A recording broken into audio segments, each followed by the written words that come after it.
नमस्कार दोस्तों। महाकुंभ जहां करोड़ों श्रद्धालु संगम में डुबकी लगाने आते हैं, वहीं एक ऐसा रहस्य छिपा है जो सदियों से अनसुलझा है। हर बार महाकुंभ में एक रहस्यमयी साध्वी प्रकट होती है, अत्यंत सुंदर, चमकती आंखों वाली, लेकिन उसके बारे में कोई कुछ नहीं जानता। वह आती है, कुछ लोगों की नियति बदलती है और फिर लुप्त हो जाती है। आखिर कौन है वह? कोई देवी या कोई ऐसी आत्मा जो अपनी अधूरी यात्रा पूरी करने आई है? हर 12 साल में लगने वाला महाकुंभ सिर्फ आस्था का नहीं, रहस्यों का भी संगम है। इस भीड़ में हर कोई पवित्र होने आता है, लेकिन कुछ ऐसे भी होते हैं जो किसी और ही मकसद से यहाँ आते हैं। एक शांत किनारे पर एक सुंदर साध्वी सफ़ेद कपड़ों में बैठी थी। उसकी आंखें बंद थी। कुछ श्रद्धालु उसकी ओर आकर्षित होने लगते हैं।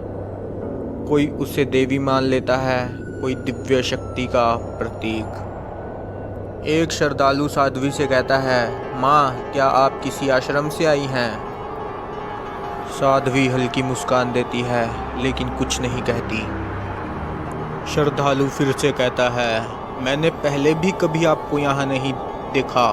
आप कौन हैं? साध्वी आंखें खोलती है। उसकी आंखों में एक अजीब चमक है। हवा अचानक ठंडी हो जाती है। साध्वी धीरे से कहती है, मैं वही हूँ जो हमेशा से यहाँ थी और हमेशा रहूँगी।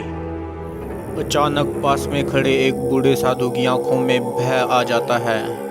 बूढ़ा साधु कांपते हुए कहता है, यह संभव नहीं, तुम फिर आ गई। साध्वी उसकी ओर देखती है और हल्की मुस्कान देती है। साध्वी कहती है, तुम मुझे जानते हो, लेकिन फिर भी भूल गए। भीड़ में हलचल मचती है और बूढ़ा साधु घबराकर पीछे हटता है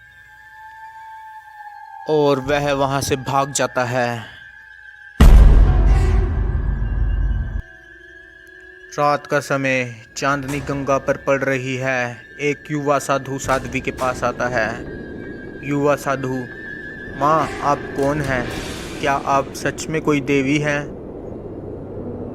साध्वी उसकी आंखों में देखती है, फिर धीरे से कहती है, हर महाकुंभ में मेरी प्रतीक्षा होती है।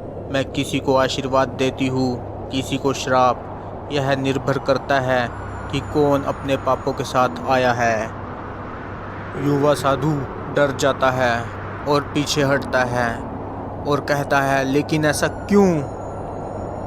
साध्वी धीरे धीरे हवा में विलीन होने लगती है और कहती है, क्योंकि कुछ कर्मों का हिसाब इस जन्म में ही पूरा होता है। और यह कहकर वह चली जाती है। अगली सुबह साध्वी कहीं नहीं थी। बूढ़ा साधु गंगा किनारे बैठा रो रहा था। एक श्रद्धालु उसके पास आकर पूछता है, वह साध्वी कहाँ गई? बूढ़े साधु ने आंखें बंद की और बोला, महाकुंभ में हर बार वह आती है, अपने अधूरे कर्म पूरे करने। वह कोई साधारण स्त्री नहीं, बल्कि एक शापित आत्मा है, जो तब तक भटकती रहेगी जब तक कि उसका न्याय पूरा ना हो जाए। कौन थी वह? क्या वह सच में कोई आत्मा थी या किसी महायोगिनी का स्वरूप? कोई नहीं जानता, लेकिन यह सत्य है कि हर महाकुंभ में एक साध्वी प्रकट होती है और रहस्यमय तरीके से लुप्त हो जाती है, शायद फिर से किसी के कर्मों का हिसाब पूरा करने के लिए। क्या आपने कभी महाकुंभ में ऐसा कोई रहस्य महसूस किया है? क्या यह सिर्फ एक कहानी है या किसी सच्चाई की झलक? हमें कमेंट में ज़रूर बताइए। और ऐसे ही और रहस्यमयी कहानियों के लिए चैनल को सब्सक्राइब कीजिए।